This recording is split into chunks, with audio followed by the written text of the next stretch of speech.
more than 95% of the traders are not making more than a fixed deposit interest rate. So the data from this is something the data from the SEBI suggests.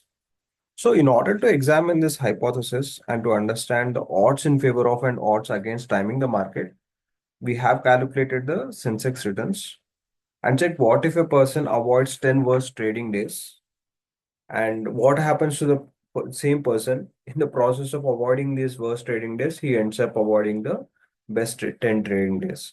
And what would that loss be? So the first data point is from 1986 to 2025. So this is 4 decades of data. So if someone had invested 1 crore in 1986 and at the beginning and waited for this 40 years, so it could have become 135 crores.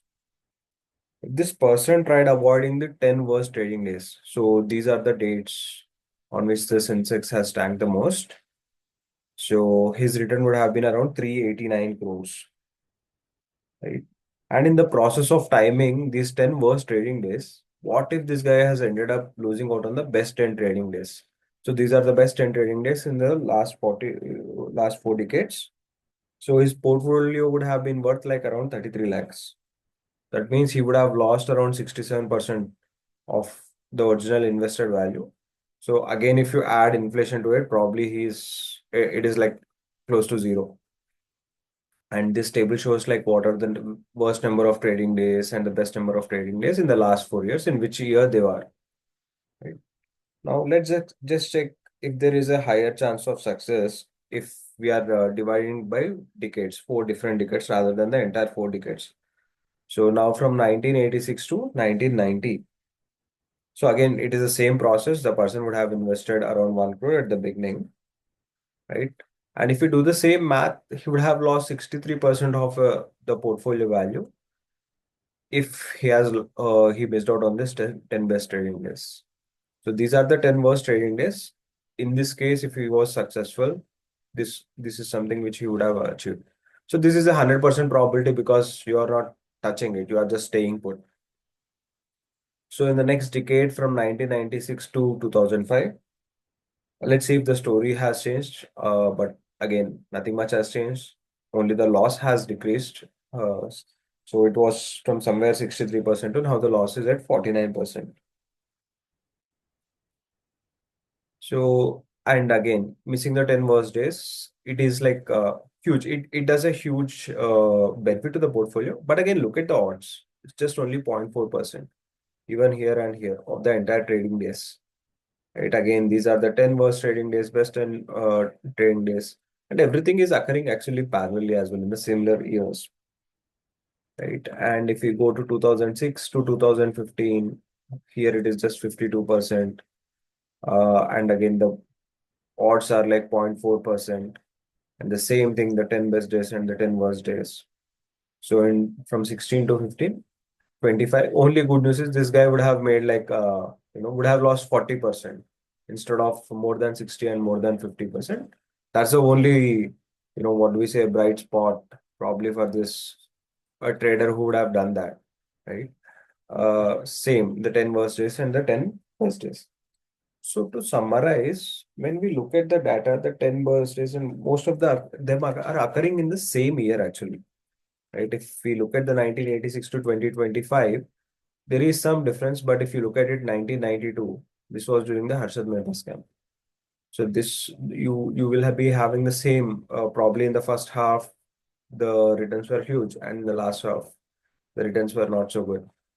So if somebody, let's say, has been cautious and not has not invested, so he would have missed out on the first few months of the returns, whatever were there. And if he had this fear of missing out and ended up investing in the second half, probably he would have lost everything, right? So that's how bad it is, like the timing the market. And in the next decade, this is 92 is where you are having the most number of from 1986 to 1995. 92 is where you are having the worst trading days and the best trading days. And in 96 to 2005, if you look at it, so 98, 2000 is when we are having just before the dot-com bubble probably. And from 2006 to 2015, 2008 happens to be the best and the worst trading days. Again, this was during the global financial crisis. So from 2016 to 2025, COVID is where this has happened. And if you look at these dates, right? So the best trading days and the worst trading days. So the worst trading days, everything occurred in the month of March, right? If somebody has just avoided them, then he would have done well. But again, there is no chance. I mean, like somebody who was really very bearish and very cautious in the month of March, can you even expect them to be bullish in the month of April?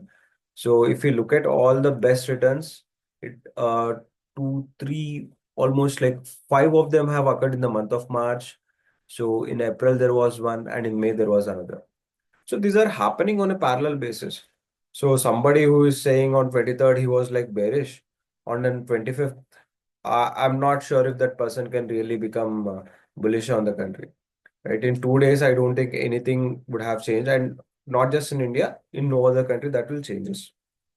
So see, the best and the worst trading days actually go hand in hand.